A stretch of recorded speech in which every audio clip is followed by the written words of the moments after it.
Welcome back to part 3 of the Alpha Models Audi build. So picking up where we left off last time, we're going to flat back and polish all the bodywork. So I've got my 3M tricep pads. We've got a small section of each one. We've got 3000, 6000 and 8000.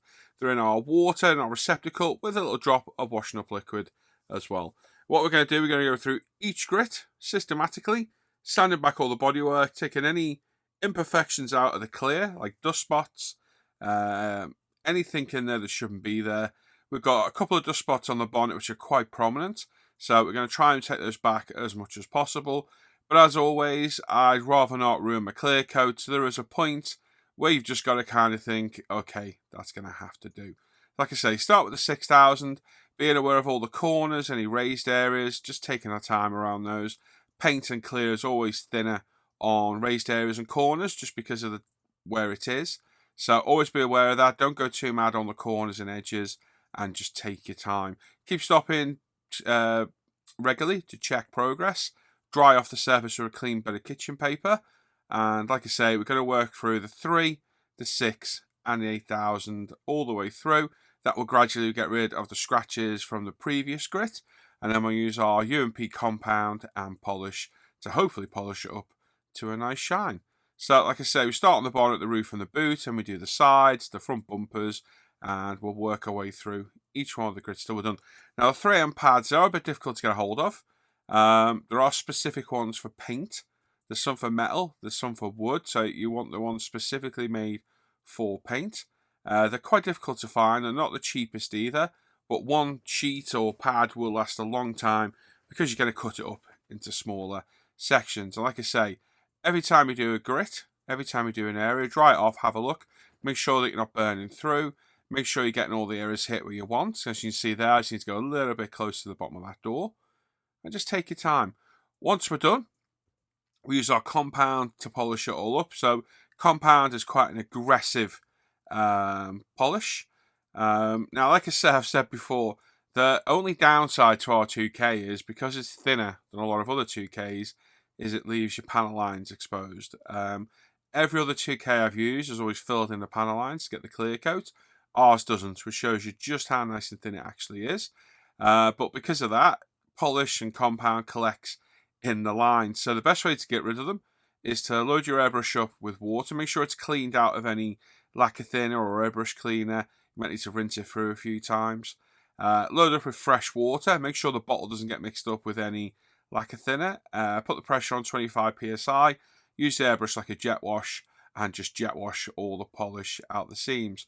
It's very, very effective. I find if you go around once to soften it all up and then go around again, you'll get rid of all the remnants. You can use a soft toothbrush to help. Once you're done, put the airbrush to air and blow off all the excess water. That'll help dry it off. And then we can dry it off with a nice soft towel or kitchen paper and move on to the next process. Like I say, we've already gone through the compound, which is the more aggressive polish. So we're going to come back once this has all been cleaned up and go with the polish, which is a less aggressive polish. So like I say, each stage of the pads, sanding pads, the polish and the compound, remove the scratches from the last stage. So you can just see there, I'm just applying it, spreading it out. Yes, there's quite a lot going on there, but it doesn't really matter because we can get the excess off.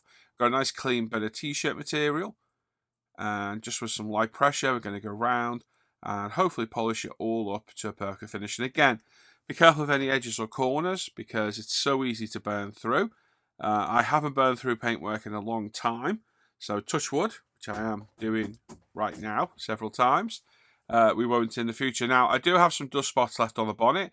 I wasn't prepared to keep pushing them. I'd rather accept a slight flaw like that than ruin all my hard work and burn through the clear coat of the paint. Then have to spend hours and hours and hours trying to fix that problem. So sometimes you just gotta know where your limit is. And for me, well, yeah, I do. I'll accept a slight flaw in the hope of not ruining the entire model. So just work it in with dry cloth, circular patterns if you can, straight patterns where needed. Like I said, we're going to work our way around the entire model, including all down the back. Be very careful on the boot lid and just work it round. Once we're happy we've got it all polished up, we'll get a clean bit of cloth and we can wipe it all, we can polish it all up to a nice high shine. And there we go, getting all the sides done as well. Again, just be careful of all the edges. Just take your time. I find going over 2 or 3 times, work around the whole piece you're working on. Go over it, go back 2 or 3 times, tends to do the job. You can get little tiny polishing attachments for your Dremel and what have you.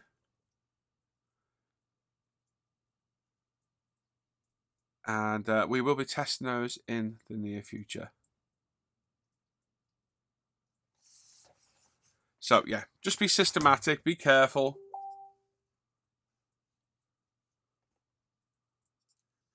And there we go. Once all cleaned up, we jet washed all the panel lines again. We're going for a different masking process this time. I don't tend to do this, but I thought we'd give it a go today. We've got some 40mm Tamiya tape burnished down on the window, a fresh scalpel blade in there. I'm just going to very carefully cut down around the windows. Now I've burnished it all down so it is fully pressed into the window. And with a nice fresh blade, we can clean it all up. Well, cut it all out. And then grab our tweezers. Make sure it is all cut where we need it cut. Peel it back. And then we'll burnish it all back down. So we've got nice, neat window masking. Now, I've done this before. It's let me down because I've caught the clear coat with the knife. But I've only just started using scalpels in the last 6 months or so. And obviously they are a lot more sharper than craft knives, so I think it works out a bit better. So I did both side windows and sprayed those. Now I'm going to do the back window, the windscreen and the sunroof. And as you can see, I'm burnishing it right down with a pointed cotton bud. And then we got our blade, and then what we're doing is we're cutting through the tape onto the inner edge of the window, using that as a guide. And then lightly scoring our way through. Not a lot of pressure. The worst thing we can do here is slip. So just take your time.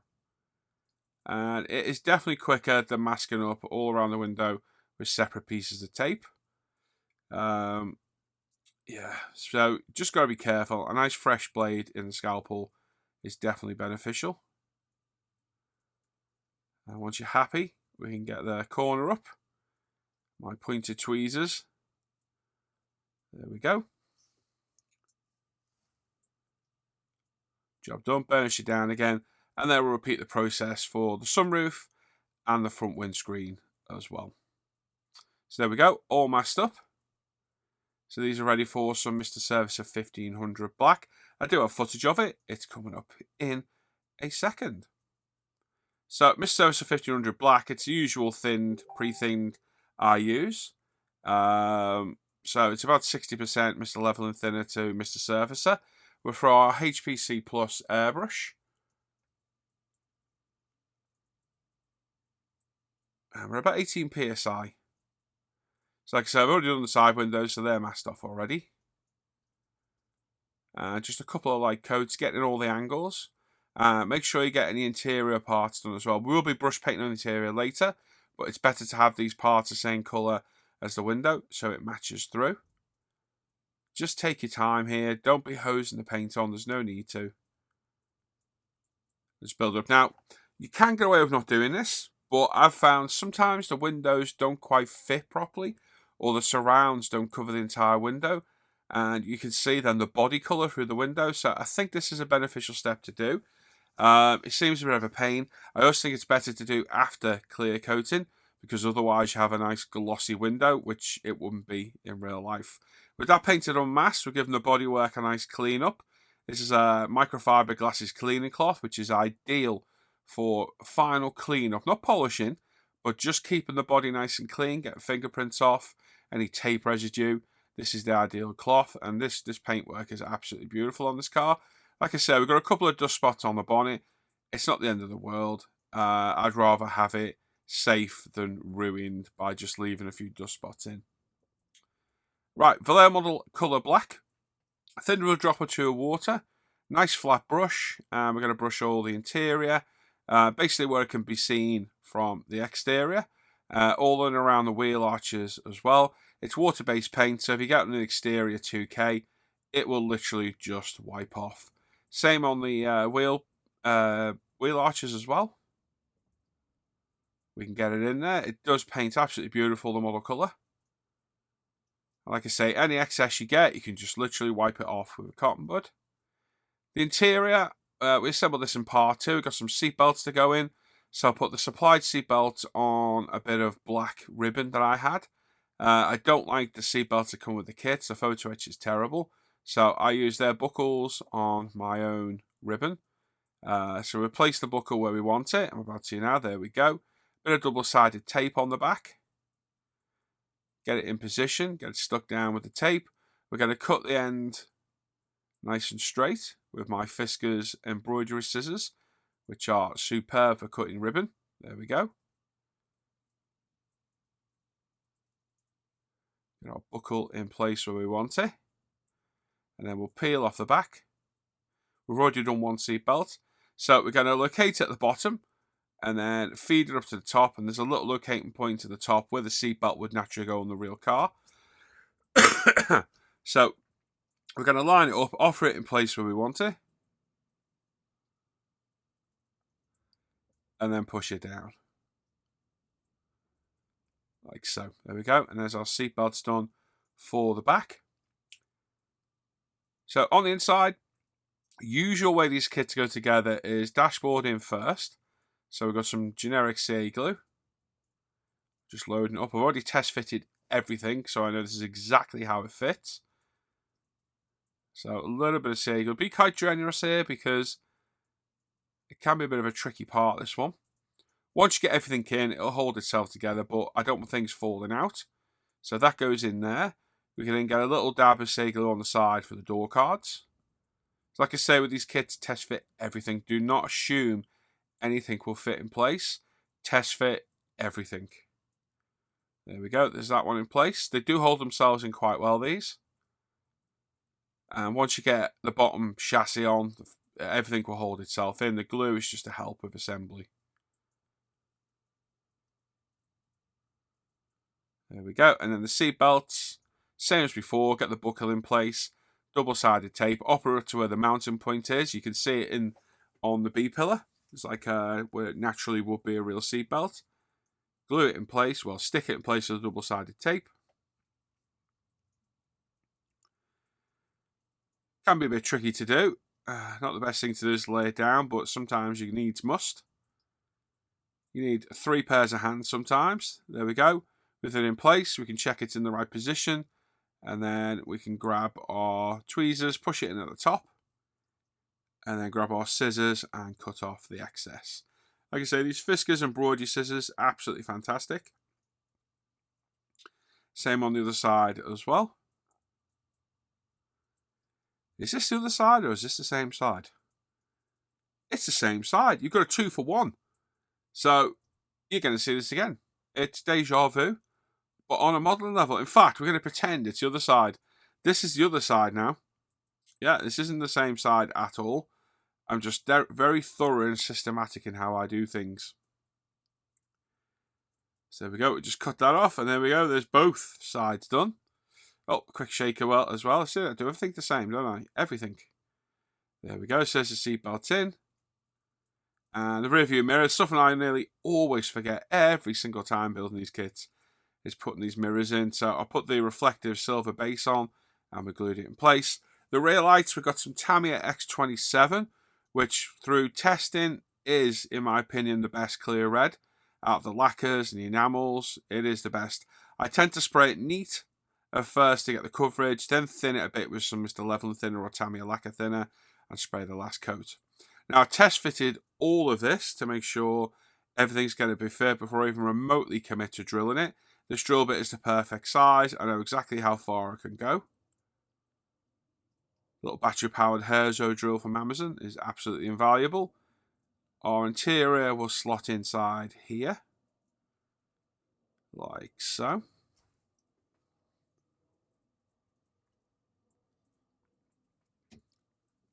There we go. Then our floor pan goes in and we can screw in.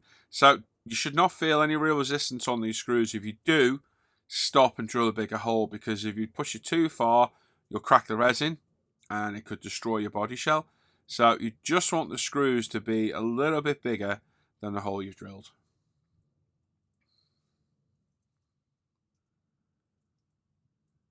There we go. Same on the back as well.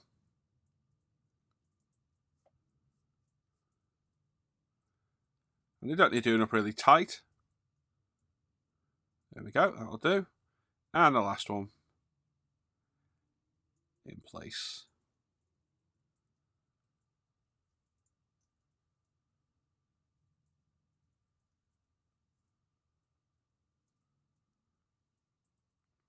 Right, now this front grille will not fit in. It's too big. It just will not go in at all. Silly me didn't test fit it because it had a pour stop on I wanted to use for holding while painting. But I've had this before, and if you just sand at a 45-degree angle and just keep test fitting, you'll get to a point where it'll just slip in. Won't even need any glue, but I can tell just by looking at it, it just needs a little push. There we go, and it's in. Job done. The side grills, they're held in by friction as well, believe it or not. They just click in place. There we go, quick tap to check they stay in. And then the rear light clusters, a little bit of CA glue. So in future, like I said in the last build, I'll be using this Tamiya Craft Bond a lot more. Now I know how good it is, and it's definitely good enough purchase to hold these parts. It reduces the risk of any issues with CA glue. So yeah, I think you'll be seeing me use that a lot more going forward for sure. So there's those, and we can get the hubs in. Now, with the hubs, double check the instructions. It will show you the way they're orientated on that pour stub and which way they're numbered, and you can figure out which one is which. So basically, you need to make sure you got the correct one and it's on the right side. You'll know it's on the right side because the locating point for the brake disc and caliper would be facing the correct way. So we put the front and rear on each side. Make sure they're securely in place. There's not quite enough CA glue there. Well, I nearly forgot which one that was then. There we go. Make sure these are all the right ones. Make sure the wheels aren't handed, which they are on this car. If you look at the pictures, they go a particular way, 2 per side. And make sure you don't have front and rear wheels and tyres, because it does vary from kit to kit, and quite often these kits don't tell you. Rear calipers and discs going in. So pop them in place, quick test fit of the wheel, and it fits in perfect. The combination of ceramic brakes, red calipers, and those gunmetal wheels looks absolutely fantastic. And then the front one as well. And again, refer to instructions. Make sure you get from the right way. You quite often find on the front calipers they can sit offset. So again, refer to real life pictures, refer to the instructions, and you'll be good. Bob Smith's Gold now on the rear glass. Again, going forward, I will more than likely use the Tamiya Craft Bond. But if I need an instant bond, this Bob Smith's Gold black lid with the precision nozzles is perfect for this job. Now, one thing I did forget to do, and I kicked myself for doing it, is I didn't go around the rear light with my black Sharpie like I normally do. And it would have looked so much better if I had. It was only when I come to do the front lights, I thought, oh, you idiot. You didn't do it. I think I was that eager to make sure it fitted in place that it just completely slipped my mind. I do it with nearly every light I fit, and yeah, just a bit dopey that day and didn't realise I hadn't done it. It still looks alright, but it would have looked had a bit more depth with the black around it. Anyway, the rear light fits in perfectly. Front lights pop in as well, just a little bit of CA glue to hold them in. And just push them home. So like I say, test fit everything. Everything. Don't commit to glue until you're fully happy it's going to fit in place.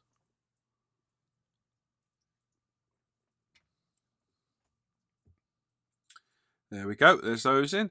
And like I say, the important step I missed off the rear light is go around the light lenses with a black Sharpie. And this imitates the rubber seal that's on all light units. So we'll do this, then we'll cut off that pour stub and infill the rest.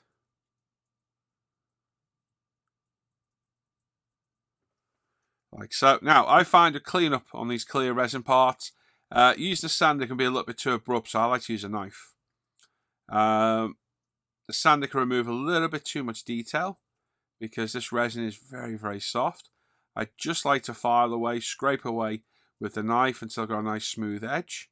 And yeah, I definitely prefer to do this on clear parts. We can then infill the rest of the black. And there we go, that is ready to fit in place.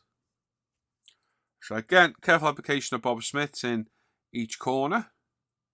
You don't need a lot at all. This is where those precision nibs are absolutely perfect. There's the lights in place.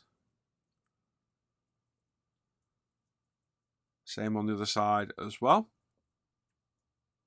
Just hold them for a second or two, because the Bob Smiths does take a little bit longer to grab a hold of things. And then the door handles. Now I did find the door handles, they had locating points. They just didn't quite fit. So I just widened the holes a touch with my pin vise. Only a little bit. It didn't need a huge amount. It didn't really need any depth. It just needed the hole widen a touch. And then look at the instructions, making sure we've got the right one in the right place. Quick blow to get rid of any resin dust. We've got some Bob Smiths gold on the handles. And again, going forward, I think we used the Tamiya craft glue on this. We'll just have to see how well it grabs parts. And there we go. There's all the door handles in place. Wheels are on as well. They're glued in place. They look absolutely fantastic. And now we can get some of the carbon decal side skirts in place. Make sure we got the right ones in the right place. So these are handed. They'll only go in one particular way because of the locating points. So as you can see, that one doesn't quite fit.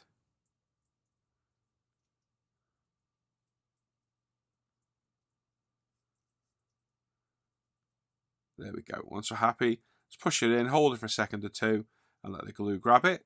Same for the other side. Hold it for a second or two. Got our exhaust in place as well. That's just been glued in place. We've painted the inside of the exhaust with layer model colour black as well.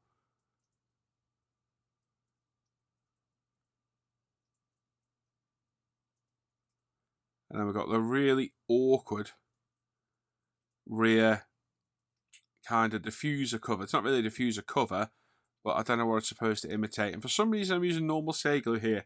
I think I wanted it to grab immediately rather than have to sit there, hold it forever. This is quite a springy, tricky part. It is a very delicate part as well, so take your time here.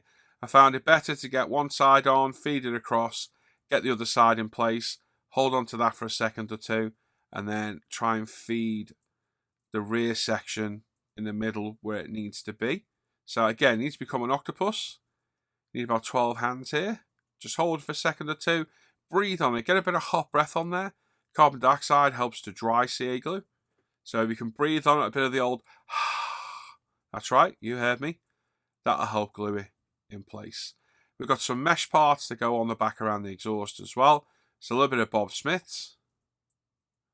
These have been bent into shape before committing to glue. I pop them in place and bend them to shape.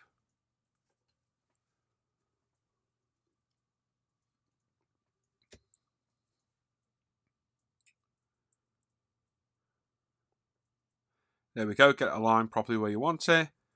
And now the windows. So, for some reason, near the end of the build, I start working off to the left. I don't know why I do this, but I do it quite often. Not sure. I think I'm trying to keep out the way of the instructions, even though I don't really need them. So, apologies if it's a bit offset, but it is what it is. So, we've got some Bob Smiths gold. We've got our double folded over masking tape as a handle on the clear parts. I have test fitted this to make sure it fits. That's a case of get it in place, get it in position on both sides till you're happy. Once you're happy, hold it, grab a cotton bud, and again, you have to become an octopus. So we're just trying to get everything to glue in place. So like I say, the Bob Smiths does take a while to get a hold of things. So you may find you just need to hold things for a bit. So I find getting the cotton buds in the corner, holding it with a finger, then another one, like I say, becoming a bloody octopus, and another one. There you go, you can get 3 places at once, and then with your other hand you can drop everything and start again. So just take your time here, just burnish it down slowly, work on a section at a time. You don't need a lot of the CA glue. You don't want to splurge out either onto the body or onto the glass. So just take your time here. I have used double-sided tape before. It does work, but I still think the Bob Smiths is the best way of gluing it down. It's a much more permanent method.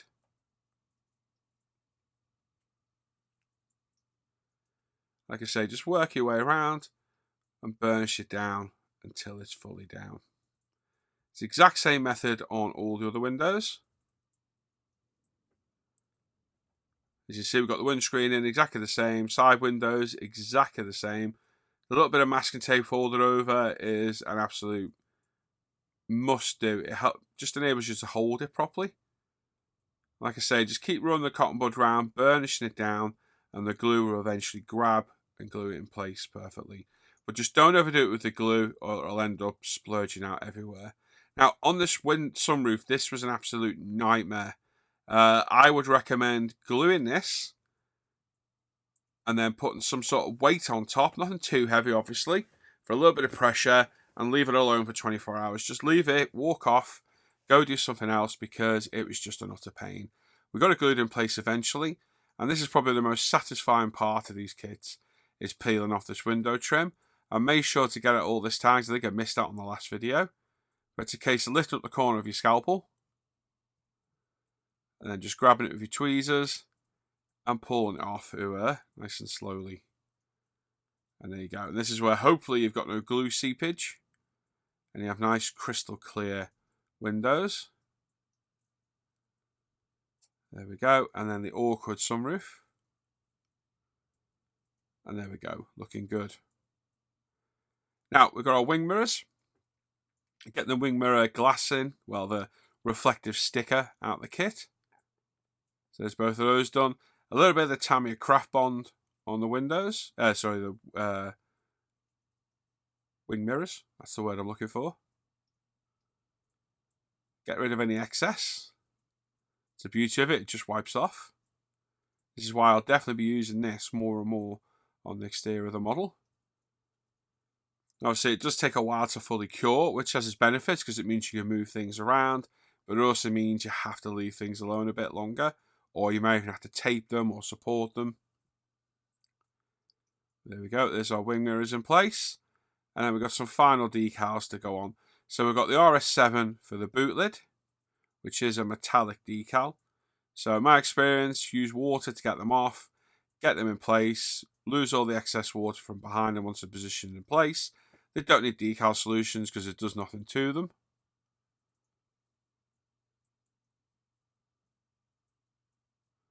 But take your time getting it all lined up. We've got our number plate in place as well, held on with some double-sided tape. And then there's a little badge for the front grille as well. Tricky little badge that you can barely see.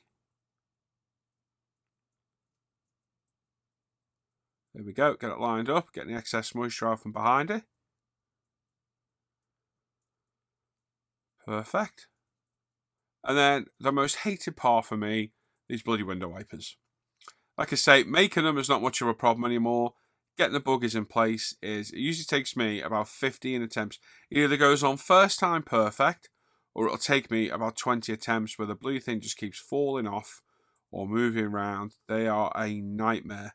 I hate the buggers. They are a pain in the backside. But they look good, and they're definitely an integral part of the kit. And then finally, we've got some photo etch Audi rings. So some of the craft bond on the back. We can glue this on the front grille. I did kind of consider leaving this black, but I think I do like the look of the rings on the front. So we added those in place, glued on perfectly, and the same for the back as well. Now, sadly, I've got no video footage of me giving this a final polish. I normally always do. I think I was that eager to get it out into the photo booth that I completely forgot. So we're going to go straight from this to some finished pictures of the build. But there we go. There's our Audi badges in place. And that is the build complete. Right then, so there we go. All done. So, not a bad kit at all. It went together relatively easy. No real issues other than the front grille not fitting. Some of the carbon work's a bit tricky on the thinner parts. But overall, a decent kit and an enjoyable build of an epic looking car. So this was primed in Pro Scale, I think this was grey primer. Several coats of Pro Scale Merlin Purple, which is a beautiful Audi colour. It was given a Tamiya black panel line wash. It was 2K'd with Pro Scale 2K. All the carbon was supplied with the kit. That was 2K'd with Pro Scale 2K. The wheels are Pro Scale gunmetal. Discs are Pro Scale carbon ceramic. Calipers are Pro Scale brake caliper red. The interior is a mixture of Pro Scale oyster white and Napa black, with Pro Scale flocking, and we used a mixture of Pro Scale metallics throughout on the exhaust, some of the interior parts, etc, etc. So like I say, overall a really nice kit. We used some Tamiya LP5 here and there as well. I think the semi-gloss colour is epic, and yeah, overall a great build and a nice result, beautiful colour of a very capable sports car. Right then, so there we go, all done. Overall, a great kit to build, brand new toolkit, that one, not been out that long. I reviewed it a while back. If you're not seeing review, go back and have a look. Build was relatively drama-free. Like I said, that sunroof's a bit of a pain. The carbon's tricky to apply to, especially that rear piece. That is a bit of a nightmare to do. Other than that, the build pretty straightforward.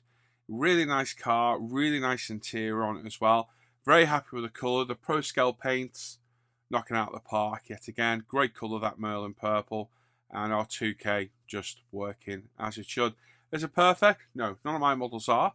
But I enjoy building them. I build for myself and you guys as well to a degree. But yeah, what a great kit to build. Good fun, nice subject. I do like these big luxury kind of saloon coupe cars. And I've had £130,000 spare. I might treat myself to one of these because it is a very, very nice car. But there you go. If you haven't got that much money, you can treat yourself to one of these. About £150. They're not the cheapest kit, but they are a big multimedia kit. There's a lot of stuff in the box. Lots of photo etch, lots of resin. Very high quality kits. They are very, very nice. And I thank Alpha Model for their free sample they sent me to build. And I always enjoy building these kits. They're always good fun. And the more you build them, the more you will enjoy them. There we go. What else is to say? Go check out Pro Scale Paints. www.proscalepaints.uk. There's a link in the description down below. We're always adding new paints. You can request a paint. There's no charge for us mixing the paint for you. And yeah, come on over, have a look at our website. Loads of colours. We've got good postage rates all over the world as well. So if you see anything you like or you want, put an order in. And there's stuff there that you don't see, drop me a message either on the contact form there or on the email address, which is proscalepaints@gmail.com. And there we go. Loads of other links down below for the forum, Facebook page, Pro Scale Paints, UMP Retail, all the social media for ISM and myself. There's links to my scale mates. There's an email address to get in touch with me. There's links to my Etsy store. There's links to all the products I use in my videos. A link down there in both an Amazon store and a big list over on the forum as well. It's all free to look at. And that's it.